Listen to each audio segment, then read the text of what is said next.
cerita gue gini, lu pernah ngerasa gak sih hidup lu kayak diulang-ulang?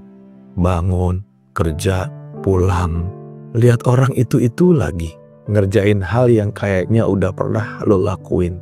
Kadang lu nganggap ini semua beneran terjadi atau gue cuma dijalanin.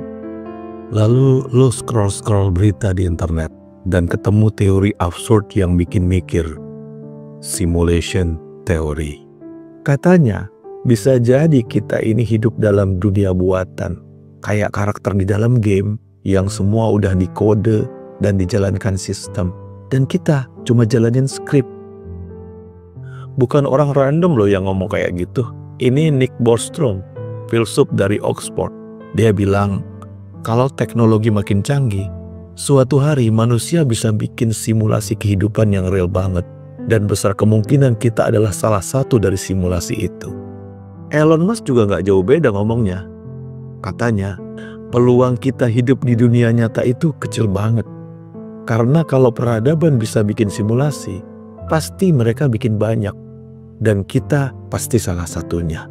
Keren-keren banget ya pikiran orang-orang pinter. Kalau semua ini beneran simulasi, berarti gue, lu, kita sekarang cuma data. Cuma karakter yang dikontrol sistem. Tapi pertanyaan yang lebih penting bukan itu sih. Pertanyaannya adalah siapa yang bikin dan kenapa kita dimasukin ke dalamnya. Oke kawan, sekarang kita balik ke realita. Lo tahu kan, semua yang lo lihat, lo rasa, lo cium, itu cuma sinyal. Cahaya masuk lewat mata, diterjemahin oleh otak.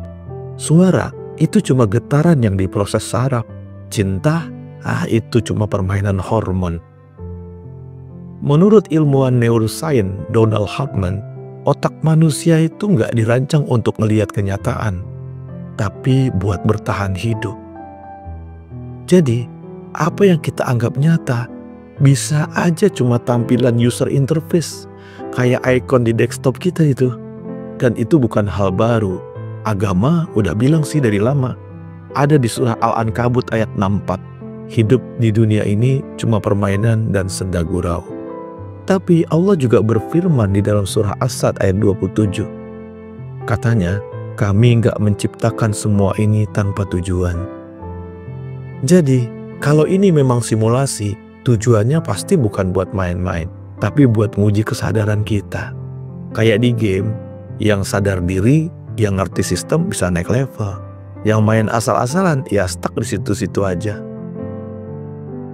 Mungkin tugas kita bukan buat keluar dari simulasi ini, tapi buat sadar bahwa kita ada di dalamnya.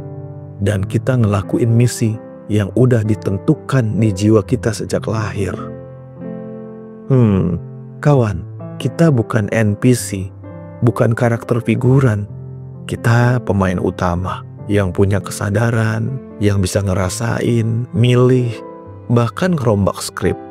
Tapi kita harus bangun dari autopilot sih, karena selama kita masih ngikutin program yang sama, kita cuma bagian dari sistem itu.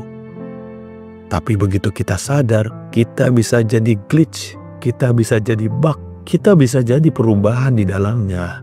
Dan kalau kita percaya ini semua ciptaan Allah, berarti bukan sembarangan program yang nulis cerita hidup kita, tapi tangan yang maha tahu, tangan yang maha bijaksana, yang naruh kita di level ini bukan buat disiksa, tapi buat dibentuk.